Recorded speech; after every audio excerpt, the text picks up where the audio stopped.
box or anything you like to say. You can use chat box for that.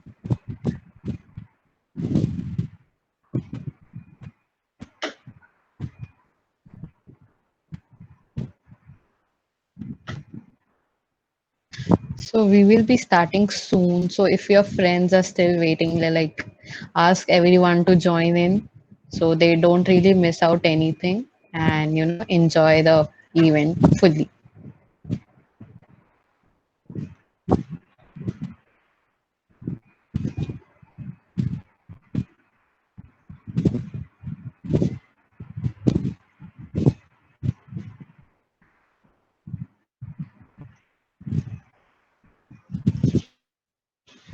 Hi Dikshita. Hello Kajal. Good evening. Hello Mahima. Hello Archana. Hello Isha. Hi Tanvi. It's really great to see you all.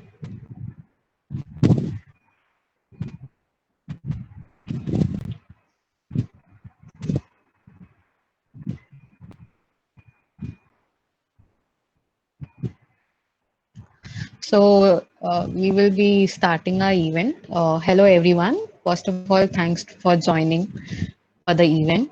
And it's a great pleasure for me to introduce our speaker today. Today, as a guest speaker, we have our senior, Vaishnavi Desai. Just a small introduction about Vaishnavi Di. She was a secretary for IEEE Council from 2019 to 2020. She interned at Barclays and even placed at Barclays. And some of her achievements are IEEE, CIS, She Hacks, Art Asian Hack at Home 2020 winner, Accenture Hack Diva 2018 campus winner, and many more. Over to you, Dee. Hi, thank you Vaishnavi for the introduction.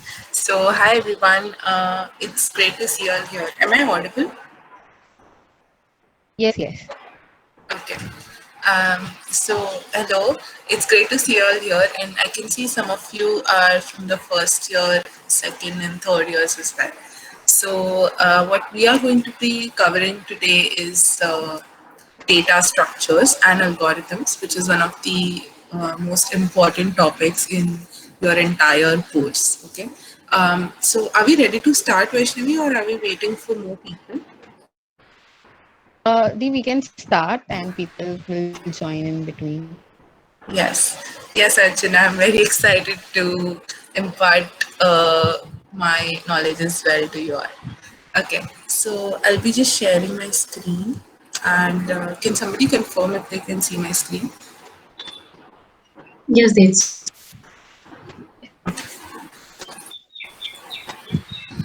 Okay, so this is going to be around a 2 hour session on data structures and algorithms, but this is how it's going to go. So today what we are going to cover in data structures and algorithms is linked lists, trees and graphs.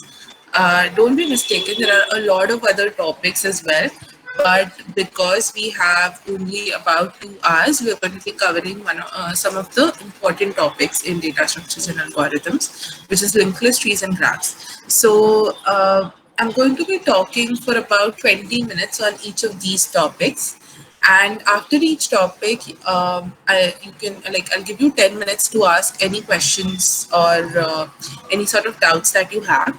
You can either unmute yourself and ask your doubts, or you can put the doubts on the chat, or if not, then you can even put it on the WhatsApp chat. That's also fine, and we'll answer from there. So after every topic, you will have 10 minutes to ask your doubts and whatever you want. And the last 30 minutes of the session are reserved for FAQs. So there are some questions which Prachurya has already given me that you guys have put in your Google Forms. I'll be answering those questions as well. And along with that, if you have any more questions, you can ask during those 30 minutes.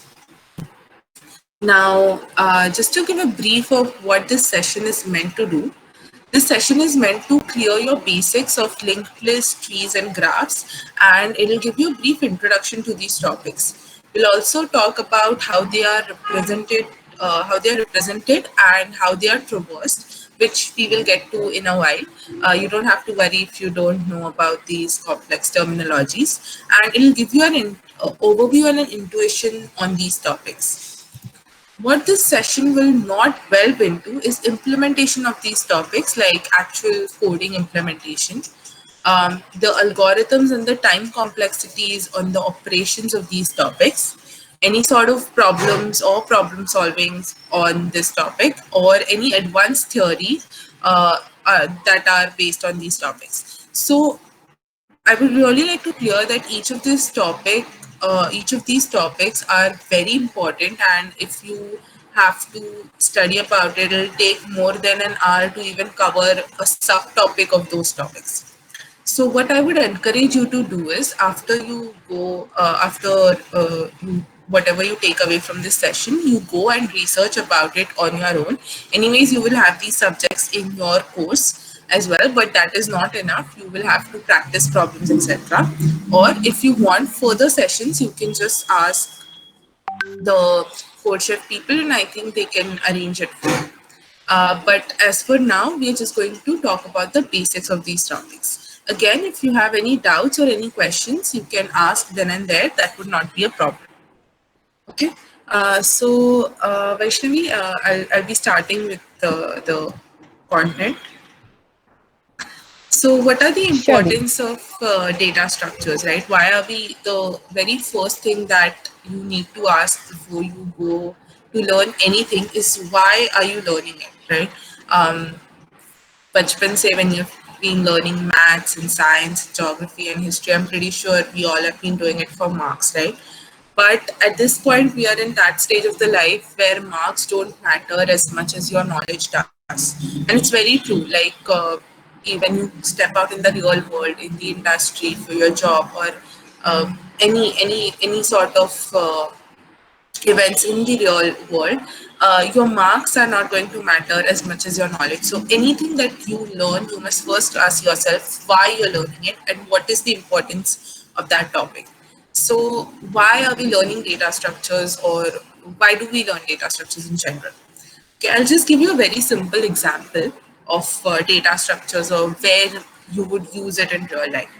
Let's say you have a phone book, right? So phone book is a diary wherein you have numbers and names written of all the people in a particular city or a state, or if you're at home, then all the people that you know.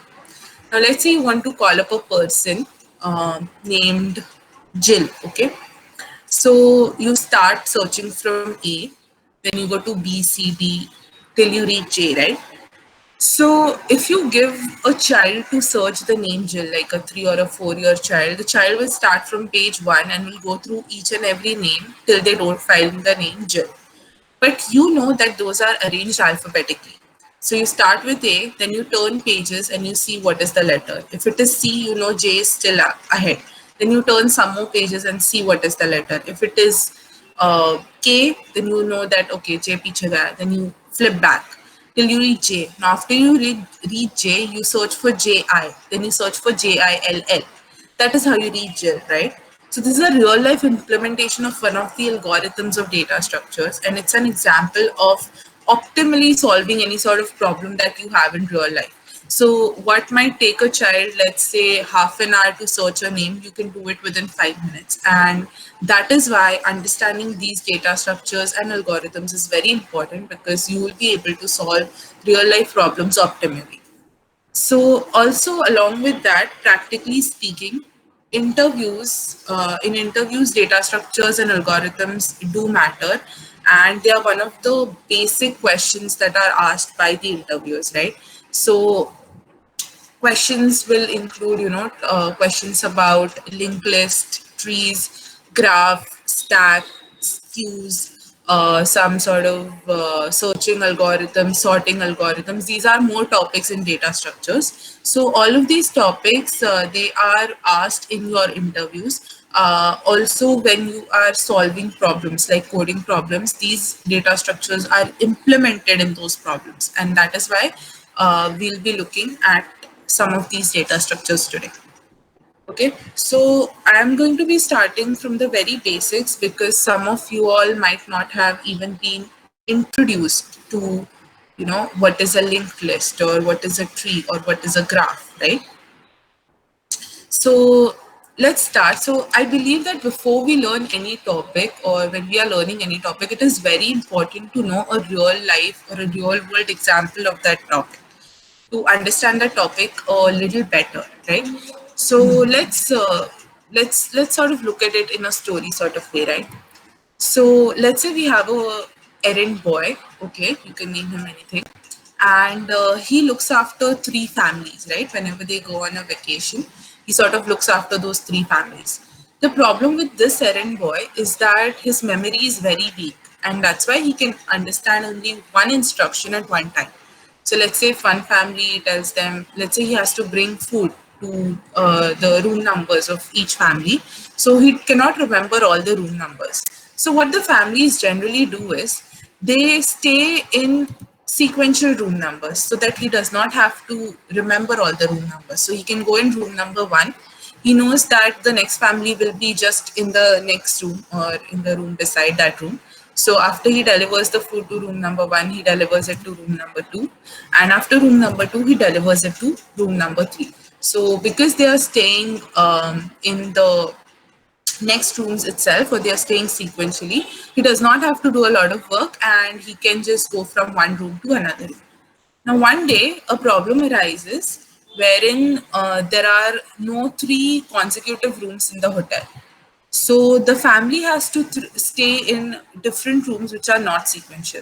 So what happens is one family stays in room number one, the next family stays in room number five, and the next family stays in room number 90.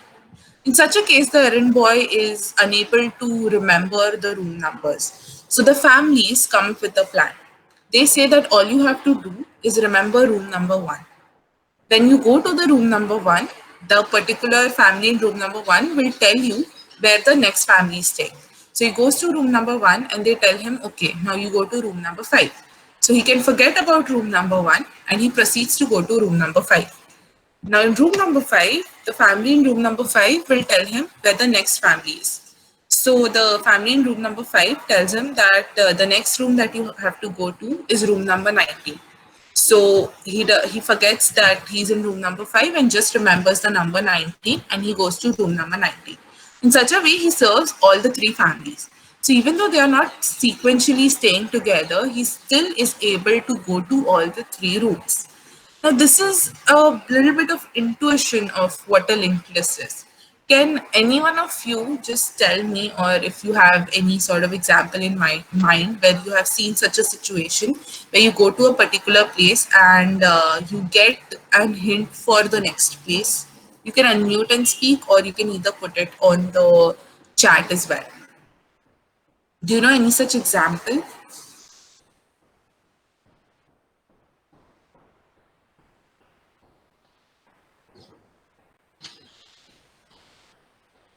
I would like it if you guys are a little more like, yes, Shiva, that's very correct. Treasure hunt.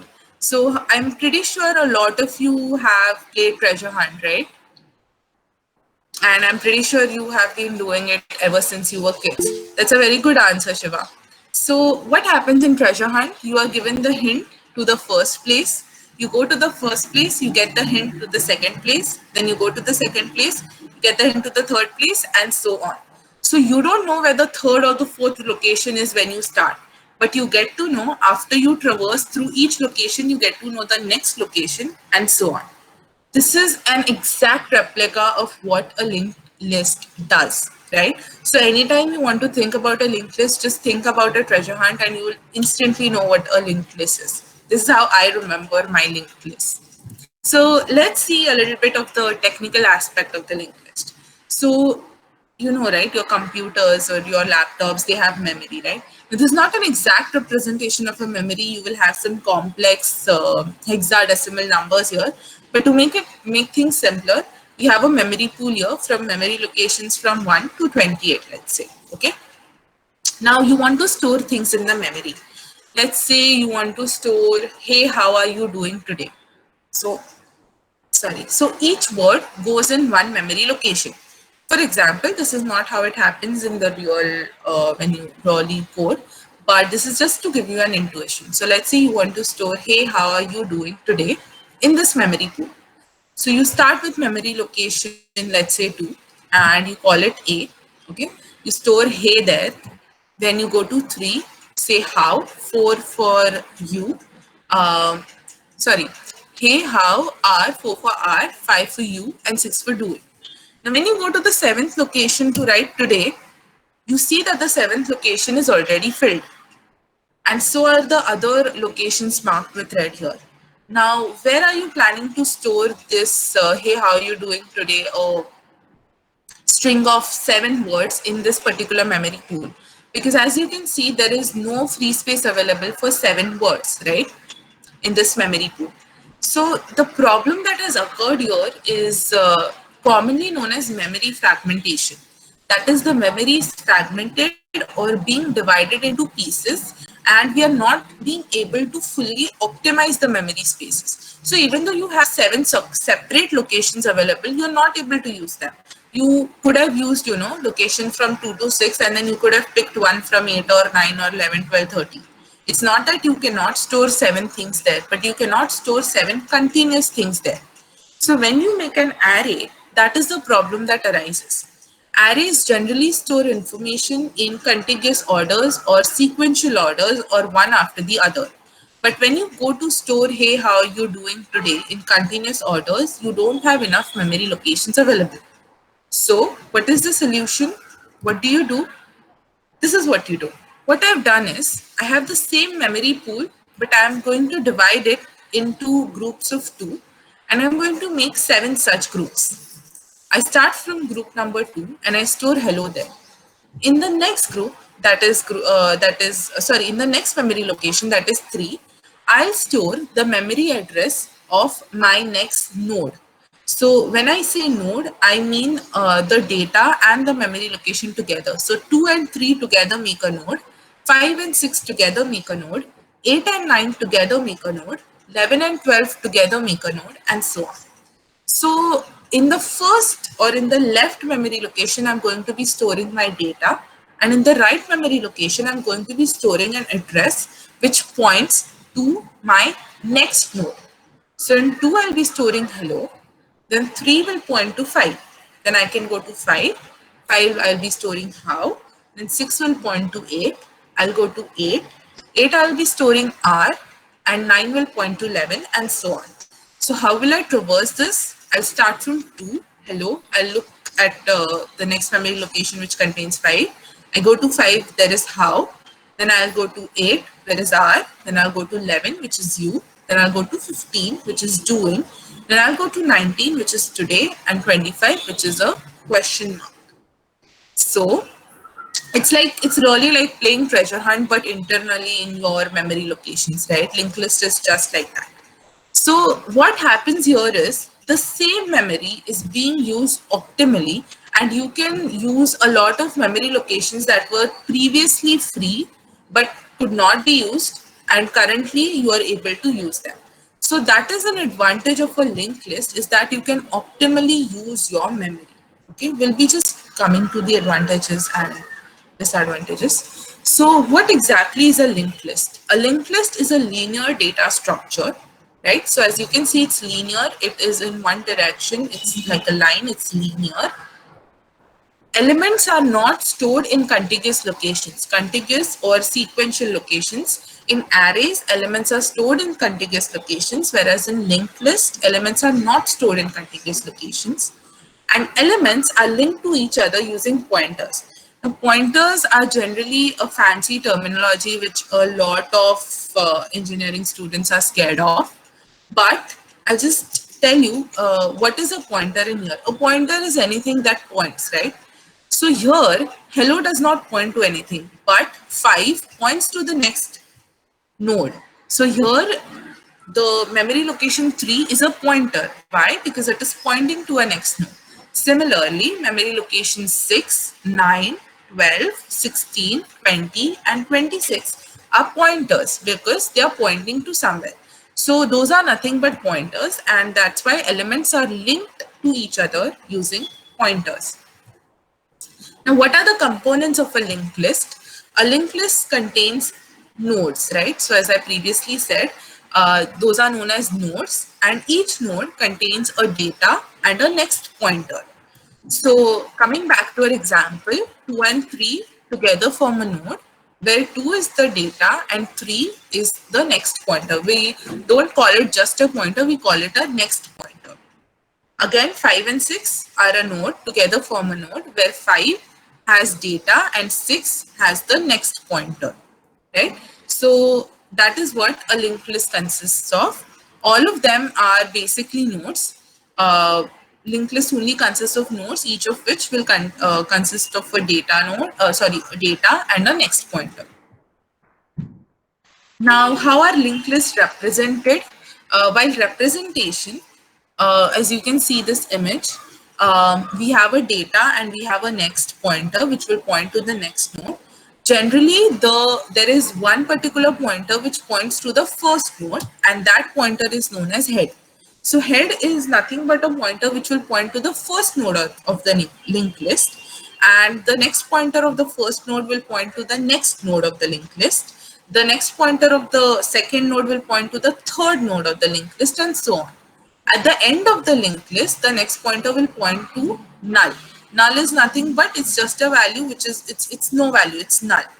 Okay, so it will point to null. That's the end of the linked list. There is nothing further than that. Okay. Now, if you have any questions still here or any doubts or anything that you have not understood, then please write it in the chat or please unmute yourself and you can ask.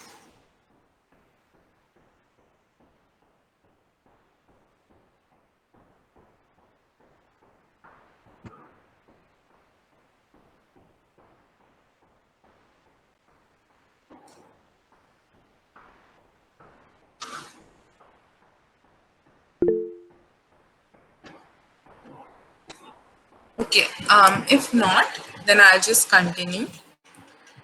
How do you traverse through a linked list? Now, what does traverse or traversal mean? Traversal generally means how you go, how you visit each and every node of a particular data structure without visiting it twice, right? So that is traversal. You have to visit each and every node, but one node should not be visited twice. So how do you do it? I think it's very self-explanatory. It's very simple. You start from the head. Okay, this is an algorithm which you will implement while programming. So you start from the head pointer, right? Then you have a temporary variable or something temporary. Starting, that temporary variable will contain the content of the head pointer. So you start from the head, then you read the data of the first node, which is A, right? Then your temporary variable will be equal to temporary dot next. So your temporary variable will get assigned to the next pointer. Then you go to the next node, you read the data, then you set the temporary variable to again the next pointer. Then you go to the next node, read the data till your temporary variable doesn't become null or till your linked list does not come to an end. Both are the same thing. So till your temporary variable doesn't become null, you repeat through the same steps and then you stop. That is how you traverse a linked list. There are a few types of linked lists: simple linked list, doubly linked list, and circular linked list. We'll not get into. Hello.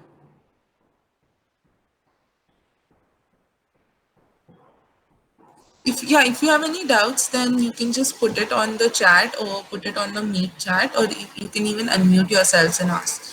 See, it's very okay if you feel that your doubts are stupid or do not make sense. That's fine. You don't have to make sense in the beginning. You're just trying to understand it here. So if there's anything that you don't understand, or if you want me to slow down my pace, then you can just ask.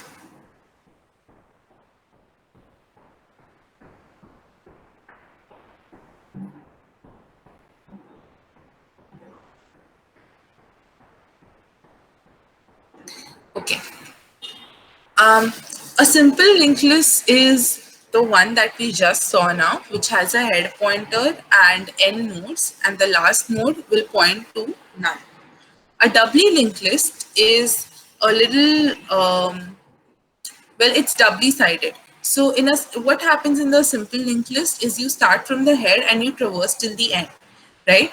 But in a doubly linked list, you can start from the head as well as you can start from the tail as well. So what is a tail? A tail is just another pointer that will point to the end node. And from the end node, you can traverse to the first node.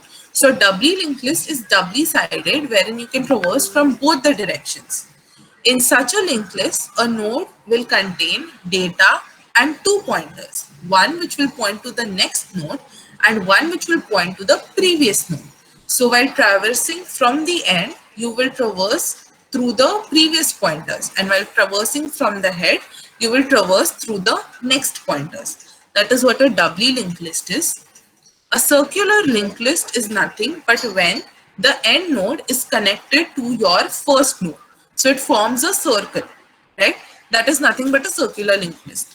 Now, these are just very simple introductions to types of linked lists, but there is implementations and operations on each of these types of linked lists, which we'll not go into today, but I would really encourage you all to go and search about them. What are the advantages of a linked list? So one linked list is a dynamic data structure. Now, what do you mean by dynamic? So while when you say arrays, or when you actually assign arrays in the memory locations, what happens is, let's say you want to store 10 numbers, right? 10 integers. So you have to previously tell the computer that you want to store 10 integers. Therefore, the computer will assign that particular memory space and give it to you. In case of an array, it will search the entire memory pool for 10 sequential, continuous or contiguous memory locations and assign it. But in the case of a linked list, you don't have to previously tell the computer how many elements you are exactly going to need, because you can just make a new element and assign that particular memory address to the linked list. So when previously the end of the linked list was pointing to null, you can just make a new node, and then instead of null, you can make it point to that particular new node. And that is how you can just extend the linked list. That is why linked lists are dynamic data structures. That is, you can make a new node anytime you want, and you don't have to specify or specifically tell the computer how many elements you're going to need. Insertions and deletions in a linked list are very simple. Now, talking about insertions and deletions, let's say you want to insert an element in between a linked list, okay? All you have to do is make a new node, right? You need to make one of the, let's say, okay, let's just take an example for treasure hunt. Okay, let's say you have 3 people and you have, 5 hints, and you have already set the hints and you have sent people to the locations, right, who are having the hints. Now, let's say you decide that you want to insert one person in between. So what do? You will tell the previous person to point to that particular person, and whoever the previous person was pointing to, you will tell that person to point to the next person. And that is how it is very simple to just insert a person in between. Right? Similarly with linked list, it is very simple to insert a particular node in between a linked list. But while talking about arrays, you can't just insert an element in middle of an array. You have to shift all the others by one position, and then you can insert an element in an array. So those are the problems with insertions and deletions. It's okay if you don't understand insertions and deletions at the moment. When you actually implement them, it is easier to understand. The next advantage is there is no memory wastage. As we saw, memory is used optimally in case of linked lists. Now, what are the disadvantages? Memory usage. As you saw, while making an array, if we wanted to store 7 elements, then all we needed was 7 memory locations. But doing the same thing in a linked list, we'll need 14 memory locations. One, to store the data, and second, to store the next pointer, right? So memory usage is more. Even though memory is used optimally, the usage of memory is more, right? Traversal, you can't just traverse to a middle of the linked list. That is, when you are at the beginning, you won't know where a particular element resides. You'll have to traverse through the entire linked list to sort of come to any element in between, right? In case of an array, you can directly access any element because they are stored in sequential orders. Reverse traversing in a simple linked list is not possible. In a doubly linked list, it is possible, but again, in a doubly linked list, your memory usage will increase more as you will have to store 2 pointers. Now, this is something that I encourage you to research about further. These are the things that are asked in interviews, and I'm pretty sure a lot of you are interested in what is asked. So, operations on a linked list are asked, time complexities on those operations. Then, coding is not asked in technical interviews, but coding interviews you need to implement. Sometimes you may need to implement linked lists or linked list operations, and also encourage you to solve problems on linked lists on platforms such as HackerRank, Hacker, or CodeChef, TechGig, and all these platforms. They are great for problem solving of data structures and algorithms. So I think that brings us to the end of linked list as a topic. The next topic we're going to be seeing is trees. But before that, you can just ask whatever questions you have. You can unmute yourself and ask. Even though it's not covered in this session, you can still ask if you have any questions, and you can just put it on the chat in the Meet, or you can put it on WhatsApp chat. So I'll just give you 2 to 3 minutes, and if you don't, then we can proceed further.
I think we can continue.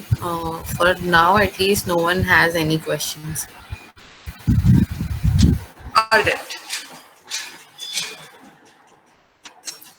So the next data structure that we are going to be seeing is trees, right? So can you identify what image is on the screen? Can you tell me what this image is? A tree diagram? Family tree. Family tree. Correct, a tree diagram and a family tree, right? We call it a family tree. So we have a grandfather, grandmother here who have 2 children. One is the mother and one is the uncle who married their respective spouses, and they have the mother and the father have 3 children, and the uncle and the aunt have 2 children, right? So it can be represented using a tree. So trees are very similar to this. If you understand what a family tree is, you can easily understand what a tree is. Even the terminologies are very similar, right? So a tree is similar to what we are seeing on the screen. Even though this is a very simplified version, the first image was much interesting. But so what happens? A tree starts from a root, okay? So because it's a tree, we'll be using terminologies associated to the tree. So tree starts from a root, okay? The root has children, which can further have some children. The root has n children. Those children can have more children. And finally, there is one node which does not have any children. That node is known as a leaf. So they are the external nodes or the nodes with no children.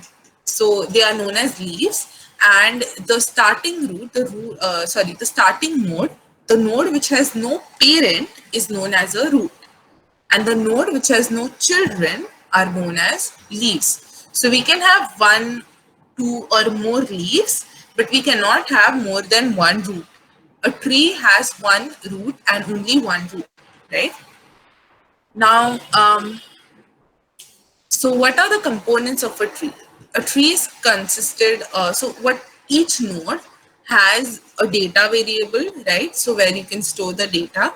Then it has the address of its child 1, child 2, child 3, and n number of children. So it will have n addresses pointing to each of its children.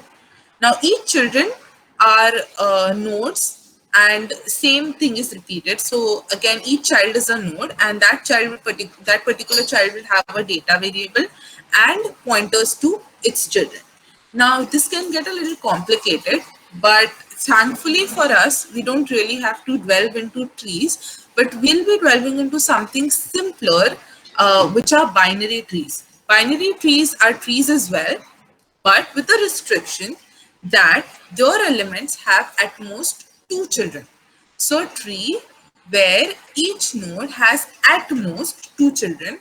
I did not say only 2 children, but at most 2 children. So it can have 0 children, 1 child, or 2 children. So a tree whose elements have at most 2 children is known as a binary tree. So what are the components of a binary tree?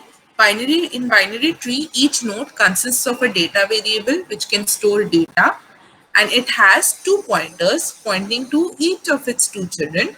The pointers are known as left child and right child because we just have 2 children, so we call them left and right, right? So each has left child and right child, right? So suppose a tree has only 1 child, so let's say the right child, so left child will point to null. If the tree has no children, that is the tree, if the node has no children, that is the node is a leaf node, then both of the pointers will point to null. Now, how is a binary tree represented? As I told you, these are nodes. We start from a root, which has a data variable.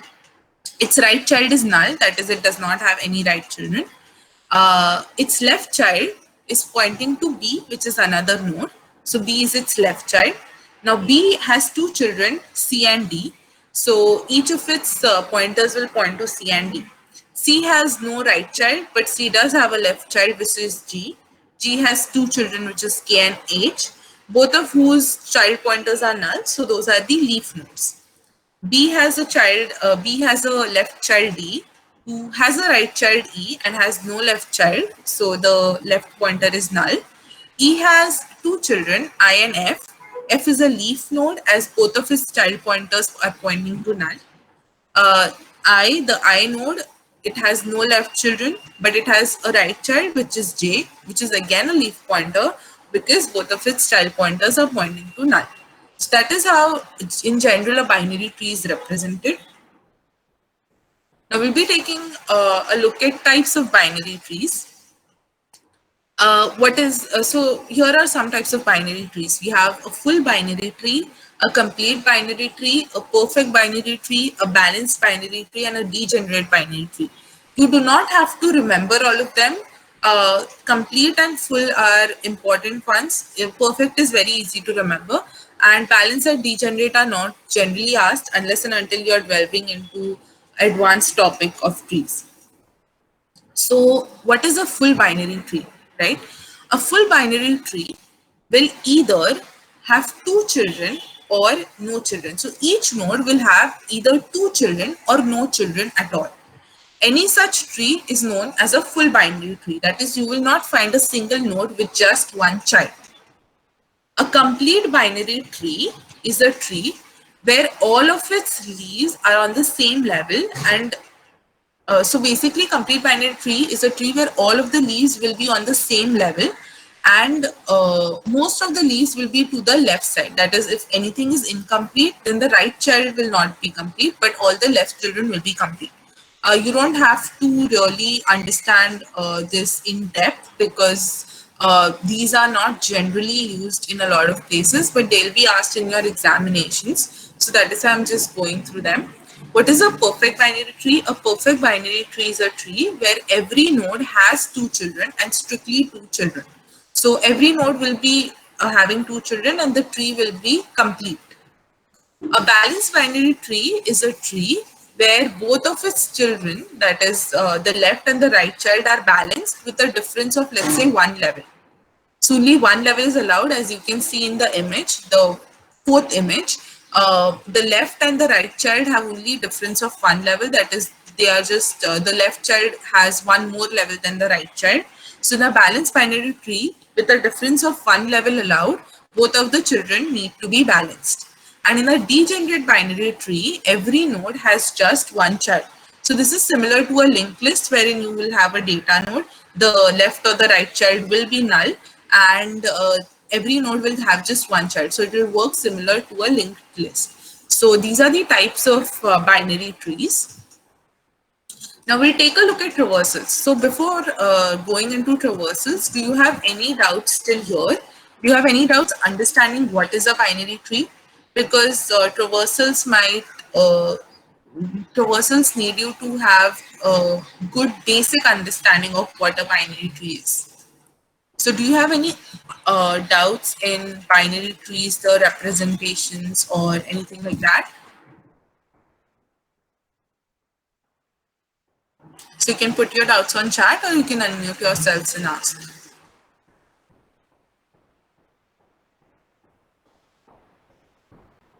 Okay, so I guess you don't. Now, binary tree traversals are one of the most important topics in data structures, and they are asked in a lot of places. They are used in a lot of places. Am I audible? Yes, Deep. They are asked in a lot of places. They are used in a lot of places. They interviewers generally ask them. In a lot of interviews, will be asked about these traversals. Sometimes problems don't directly ask you to implement these traversals, but to solve them optimally, you will have to use these traversals. So in short, these are very important topics of data structures and algorithms, and a lot of people do find them difficult to remember. But as long as you understand the concept and you have a good understanding and basic understanding of what trees are, you will not find it that difficult. Okay, so trees are generally traversed in two ways. One is the depth first traversal, and the second is the breadth first traversal. In depth first traversal, we have three types of traversals, which is the in order, pre-order, and the post order, which we'll be just looking at. So let's say I'll do in order, and then I'll give you a chance to do the pre-order. If it's not possible for you, then I'll explain it to you. So let's start with the in order traversal. Okay. So in order traversal tells you to traverse the left node first, then the root node, then the right node. So you have to start from the root, right? So what is the root here? And I would like people to answer this, because these are one of the important topics. So I would like to know that you've understood it. So what is the root node here? Can someone answer? One. One, right? So one is the root node here, correct? So we'll start from one. Is one the leftmost node in the tree? Or does one have children? One has children. One has children, right? So first we have to take a look at the left child as written in the traversal. Left, root, right. So one has left child 2, right? Does 2 have any left children? Yes. What are those? 4 and 5. 4. No, sorry. 2 has any left children? To 4. Only 4, right? Okay. Does 4 have any left children? 7. 7. Right. Does 7 have any left children? No. No. No. So we can write 7 first. Then after 7, we go to its root. So who is the root of 7? 4. 4. Correct. So we'll write 4 here. Now next, right. Does 4 have any right children? 8. 8. Now does 8 have any left children? No. No. No. So we can write 8 here. Okay. So we completed our node 4. Now who's 4's root? 2. 2. Now we completed the left children of 2. So 2 is a root, so we can write 2 here. Now we have to go to the right. So does 2 have any, so we start from 2. Does 2 have any right children? 5. 5, right? Now again we say left root right. So does 5 have any left children? No. No. Is 5 the root? Yes. Yes. So we can write 5. Now does 5 have any right children? 9. 9. Does 9 have any left children? No. Does 9 have, then we can directly write 9. Now let's go back, traverse up. So we completed 4, 7, 8, 2, 5, 9. Now we were at 2, so who's 2's root? 1. Who's the root of 2? 1, right? So this might be a little difficult to understand for the first time, but we'll go through it again in case you don't understand. It took me months to understand because I had to do it again and again to just understand traversals. So it's okay if you're not getting it for the first time. We'll do it again, twice, thrice till you get the hang of it. So don't worry about it if you are not understanding in the first glance itself. Now 1, again we start from left root right. So we completed 1's left children. Now we wrote 1. Now we have to complete 1's right children. So who's 1's right child? 3. 3. Now again 3 we have to say left root right. So does 3 have any left children? 6. 6. Does 6 have any left children? 10. Does 10 have any left children? No. So we can write 10. Okay, now who's 10's root? 6. 6. So we'll write 6 over here. Now 6. Now we'll have to take a look at 6 right children. So does 6 have any right children? 11. 11. Does 11 have any left children? No. No. So we can write 11 over here. Does 11 have any right children? 12. 12. So we can write 12 over here.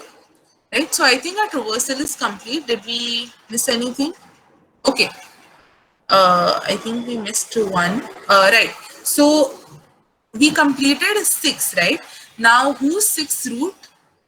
3. 3. So we'll write 3. Now does 3 have any right children? No. No. So our traversal ends here. So what is happening here? We'll again take a look at it intuitively because I think a lot of you might not have understood in the first go itself. If you have, then very well. But it's a little difficult to grasp in the first go. So what is happening here is we have to repeatedly do left, right, and root. Now, manually doing it is a little bit of task. So people use programs and codes to do this. But before coding this out, you need to first understand how it actually works. So we have to do it repeatedly, left, root, and right.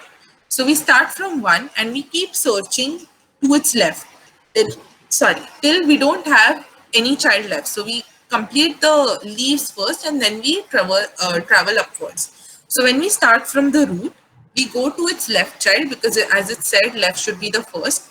2, then again we go to its left child as it says left should be the first. We get 4. We again go to its left child. Now 7 does not have any left child, so we can write 7. Then it says to write root, right? So who's 7's root? 4. So we write 4.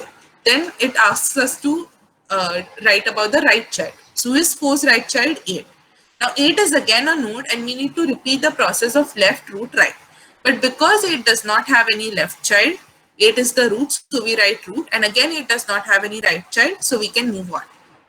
We traverse back up where we were at 2 because our 7, 4, and 8 are done. So 2 is a root, so we can write 2. Now we have to take a look at 2's right children. So we take a look at 2's right children, which is 5. With 5, again, we have to, with each node, you have to repeat the process of left, root, right. So with 5, we'll again repeat the process left, root, right. 5, does it have any left children? No. So 5 is the root, so we'll write about the root. Then again, we go to its right child, 9. With 9, again repeat the process left, root, right. 9 does not have any left children, so we write a root, that is 9. And 9 also does not have any right children, so we go back. Okay. Do you have any doubts in this traversal? Because in the next traversal, you will have to, I'm going to ask you to do it on your own with a little help from me. But in this traversal, do you have any doubt? Do you want me to repeat? No, the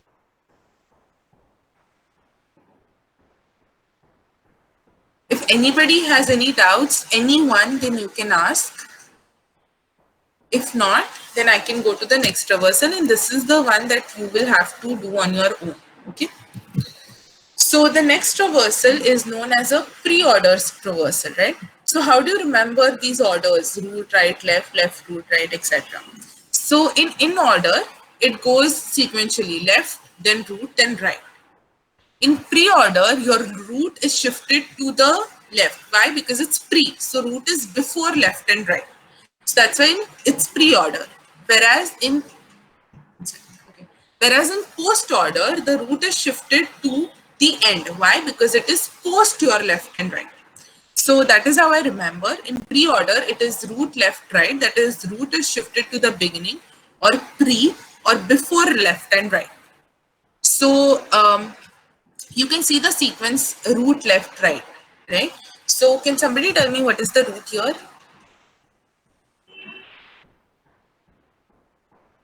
one, Sorry, 1. Okay. So what is the first node that I should traverse?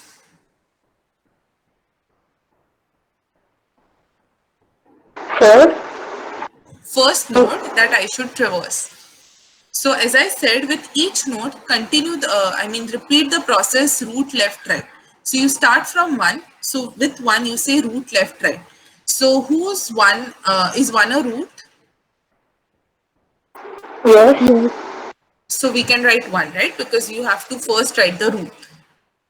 Then you have to write about the left child. So who's 1's left child? two, 2. Now 2 is a node. So you have to again repeat the process root, left, right. So is 2 a root? yes, So we write 2. Okay. Then who's 2's left child? four, 4. With 4, again repeat the process root, left, right. Is 4 a root? yes, Yes. So we write 4. Okay. Then who's 4's left child? seven, 7. With 7, again repeat the process root, left, right. Is 7 a root? no, 7 can be considered a root with no children. That is, the child pointers are null. So your left and right child pointers are null, but your data variable is 7. So you write 7. It's not a root, but its child pointers are null. So after traversing 4, you have to write the left child if there are no more children. Okay, so then which is the next one? After traversing 7, it has no more children. So you go back to its root 4. Root is already traversed. Then what you have to traverse? After root left, then what is the next you have to traverse? root, right, Right. So does 4 I have any mean the right right children? side, Yes, correct. 8, So does 8, right? Now does 8 have, as 8 is a leaf and it has no left or right child, you can write 8, right? Then you have completed the entire tree which starts from 4. So you go back to 4's root. Who's 4's root? two, 2. So you have already explored 2 as the root and the left children of 2. Now you have to explore the right children of 2. So then after 2, you go to 5. Now repeat the process of root, left, right with 5. So what should my next number be?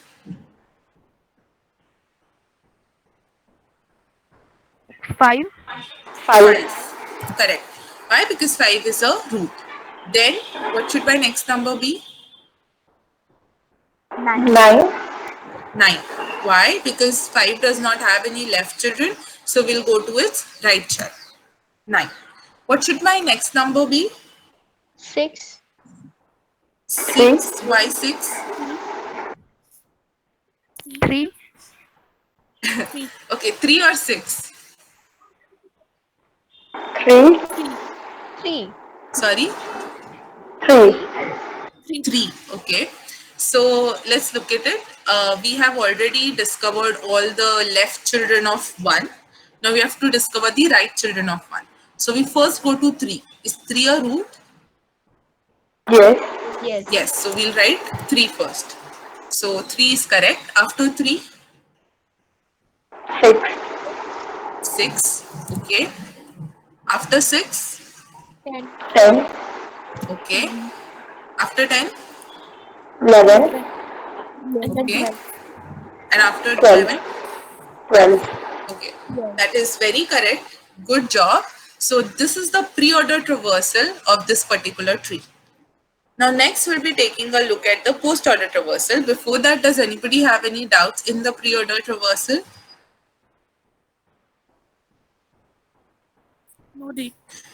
Okay.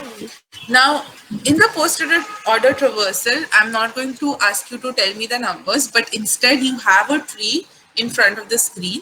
In the chat, can you write the post-order traversal of this particular tree? It's perfectly okay if you go wrong somewhere, we can correct it, but that will help you understand traversals better. So the order is left, right, and then root. So can somebody write, not somebody, I think I would like everybody to attempt to write what is the post-order traversal of this particular tree, which is there on the screen. You can write it in the chat.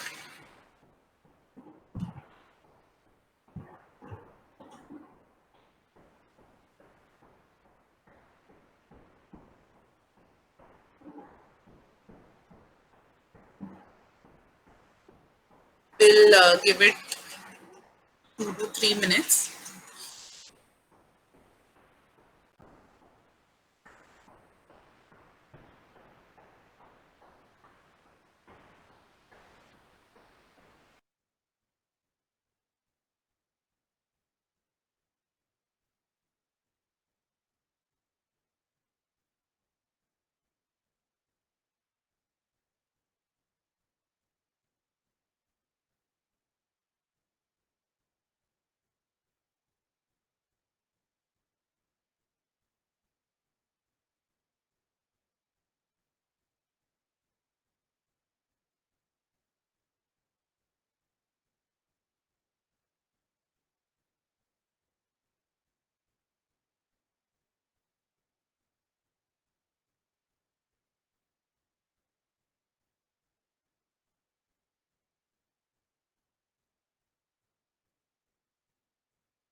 Good job to a lot of you guys. I would encourage the remaining people to attempt as well.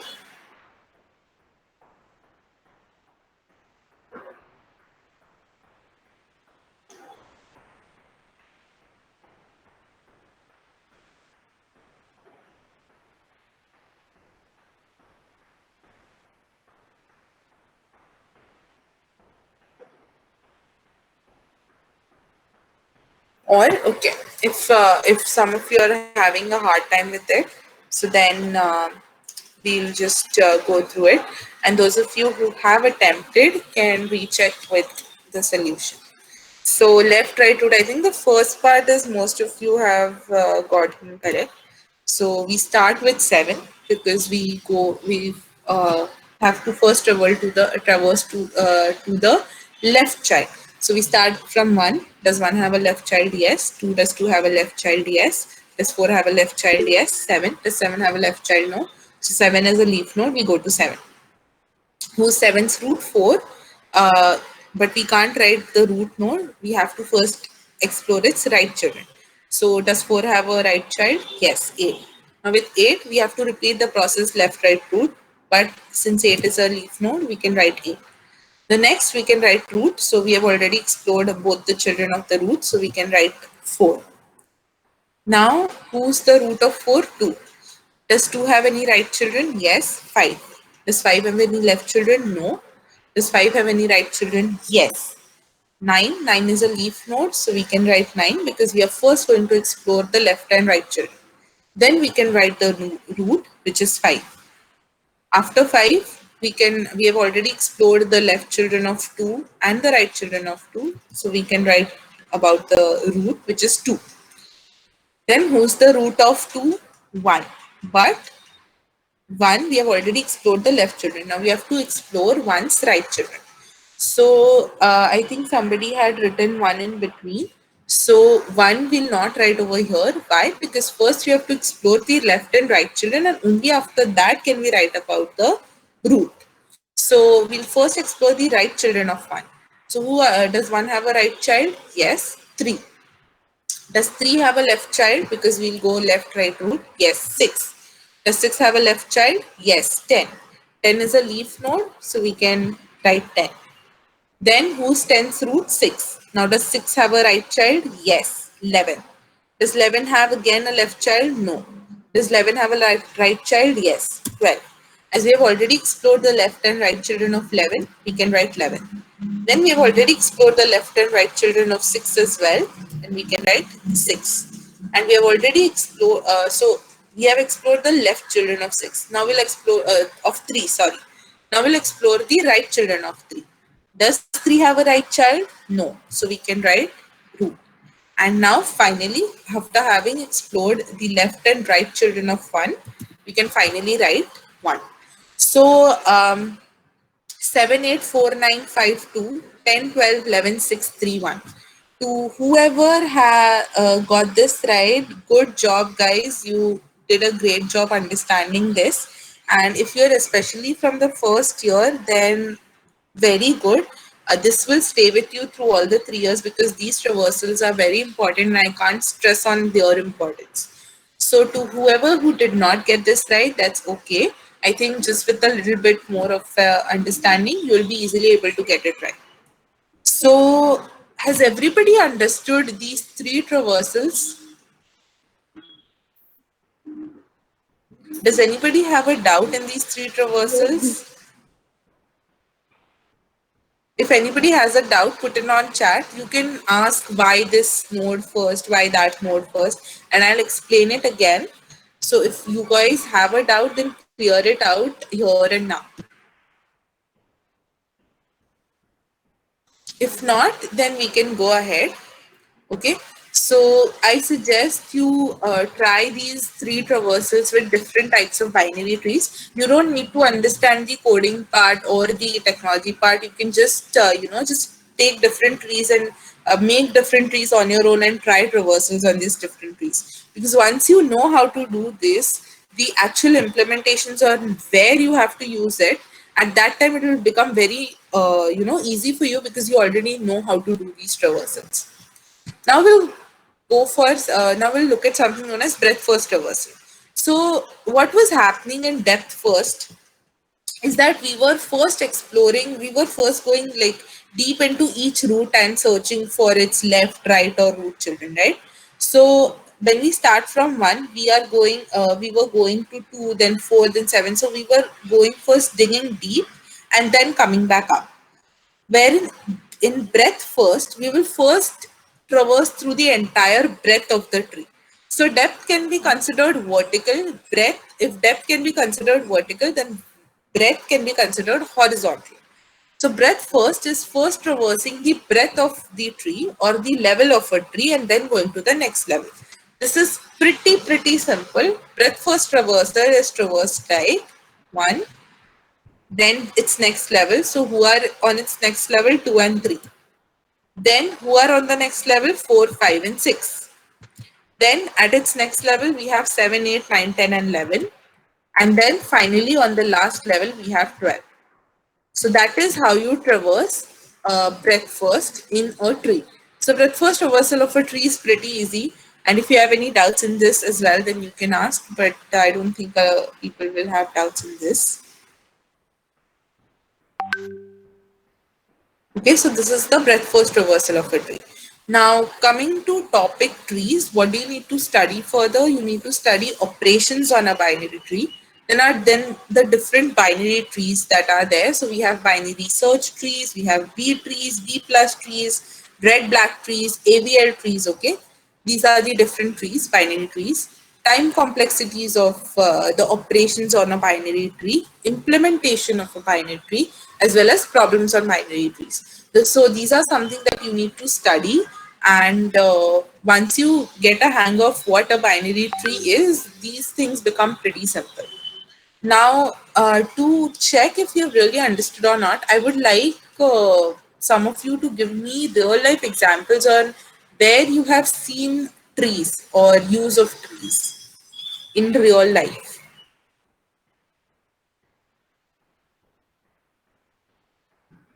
So one, I already gave you an example of a family tree. Okay, you can represent your family tree using a binary tree. Do you know any other real life examples?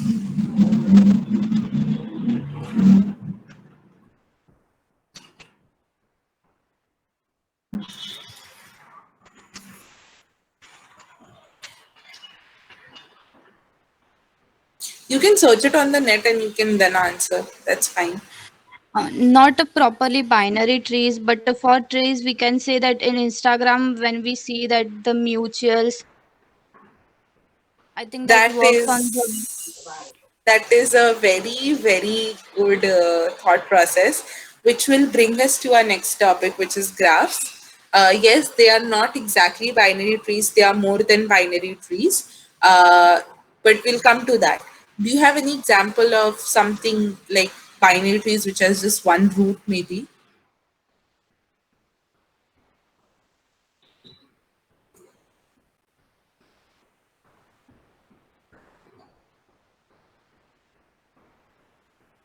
You can search it on the net or try and think on your own.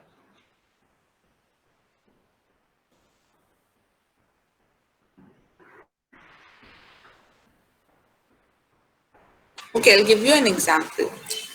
You all use laptops, right? So you will have either Windows operating system or Linux operating system on your laptops, correct? So in that, in a folder, when you make a particular file, so one folder can have either different folders or some files, right? So if you go and try and represent that structure using a tree, the files will be leaf nodes. Why? Because they cannot have any more files or folders within them.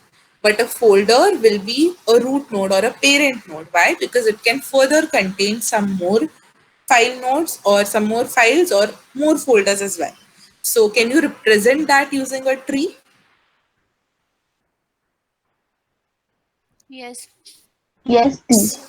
So you can try doing that if you have any, if you have a structure, if you in your file explorer, you can start from Windows Drive C and you can make a tree of the entire file structure. So this is a very real life example of where a file structure or where a tree can be used, right? So searching that file structures, etc., are very similar to searching operations, inserting, deleting operations on trees. So that can be considered a real life example. Now, if you have any doubts again on this topic, you can ask before we move further, before we move on to the next topic, which is graphs.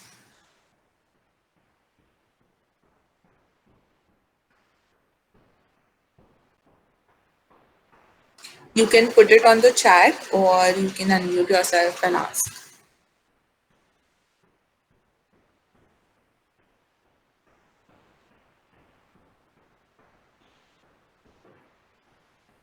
If not, then we can move on to the next topic.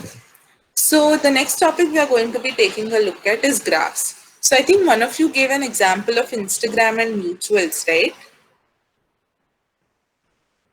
So similarly, consider there's a network, okay? You must have used Facebook, etc., right? So you have a friend who has, let's say, 5 friends. Those friends have some more friends. Those friends have more friends. So what happens? It forms a network of friends, right?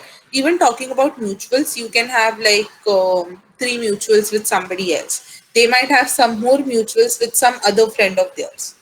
So what happens? A network is formed in such a situation.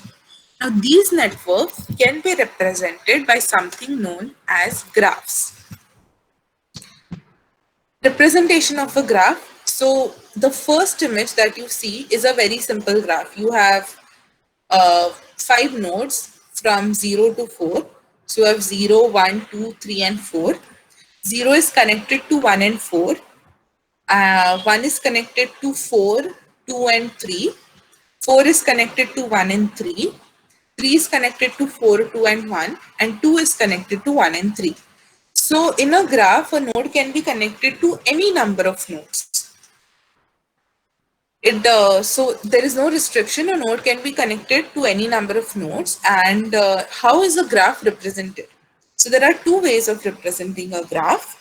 One is the adjacency matrix, and the second is an adjacency list. So we'll be taking a look at both of these. What is an adjacency matrix? You can make a sort of 2-dimensional structure or a 2-dimensional array. Okay. So all your rows are numbered from 0 to 4. That is all the vertices of the graph. And all your columns are also numbered from 0 to 4. That is all the vertices of a graph. Now you start. Is 0 connected with 0? No. So you can just write a 0 there. 0 or no or whatever you want to write. Here 0 will be representing no and 1 will be representing yes. So 0 is not connected to 0. Then is 0 connected to 1? Yes. So in the matrix where 0 and 1 meet at the intersection of 0 and 1, you can write 1 or yes, they are connected. In the same way, you can fill up the entire matrix and you can get which node, which particular vertex is connected to which other vertex. So that is how a graph is represented in an adjacency matrix. Now, in an adjacency list, linked lists are used to represent a graph. So what happens is all the nodes or vertices, so from 0 to 4, they are sort of the head of the linked list. Now 0 is the head of the linked list, then who is 0 connected to? 1 and 4. So 0 will point to 1, 1 will point to 4, and again there are no more children, so none. Then 1 is a linked list connected to, 1 is a linked list consisting of all the vertices which are connected to 1. Similarly, 2 is a linked list consisting of all the vertices which are connected to 2. So 0 will have 1 and 4, 1 will have 0, 4, 2 and 3, 2 will have 1 and 3, 3 will have 1, 4 and 2, 4 will have 3, 0 and 1 respectively. Now these do not have to be in any order. That is 1 ke aage 0, uske aage 4, uske aage 2 does not have to be necessary. You can have them in any order, just that the entire linked list should consist of all the vertices that are connected to the head of the linked list. So here, if we are considering head 1, then the linked list should consist of 0, 4, 2 and 3 in any order. That is how an adjacency list represents a particular graph. Now, what are some of the terminologies associated with graphs? So we have a vertex, we have an edge, we have a path, and we have a cycle. So a node in a graph is known as its vertex. An edge is a line connecting 2 vertices or 2 nodes. Okay, now this is just an intuition. This is not exactly how it happens in coding, but while representing a graph, these are some of the terminologies. So we have a vertex, we have an edge. Now what is a path? A path is a sequence of vertices in which each pair of successive vertices is connected by an edge. So path is very simple. You go from one vertex to the next, then from the next vertex you travel to some other vertex. So a path gets formed. Cycle, a path that starts and ends on the same vertex. So eventually if you get connected to the starting vertex, then it's a cycle. What are some of the types of graphs? So we have directed and undirected graphs, weighted and unweighted graphs, cyclic and acyclic graphs. Now graphs are one of the very important topics in data structures as well, but you will need to further study and practice a lot to really grasp the concept of graphs. Okay. Directed and undirected graphs. So what are directed graphs? If one vertex is directed, that is, it can only go in one direction, then those are known as directed graphs. So if you can see in the figure, A goes to B and B goes to C. So when I say A goes to B, that does not mean B can also go to A. Okay, why? Because these are directed graphs and the directions are shown by the arrow. Whereas in undirected graphs, when I say A and B are connected, that means we can go from B to A or from A to B, does not matter. But in a directed graphs, the directions are specified and you cannot travel in the opposite direction. Weighted and unweighted graphs. So in weighted and unweighted graphs, the edges of the graphs have weights associated with them, right? So when if you look at an example, so A and B are connected with so look at the second image. A and B are connected with the weight 1. B and D are connected with the weight 2. All right. So such other edges also have some specific weight attached to it. Now, why are these types of graphs important or etc.? We'll come to that in just a moment. First, try to understand the concept, then we'll see why. Okay. What are cyclic and acyclic graphs? These are pretty simple. If a graph has a cycle in it, then it's known as a cyclic graph. If a graph does not have any cycle in it, then it's known as an acyclic graph. So if a circular path exists in a cycle, it's a cyclic graph, and if a circular path does not exist in a cycle, it's an acyclic graph. Now, can you give me a real example of graphs or where you see graphs apart from network?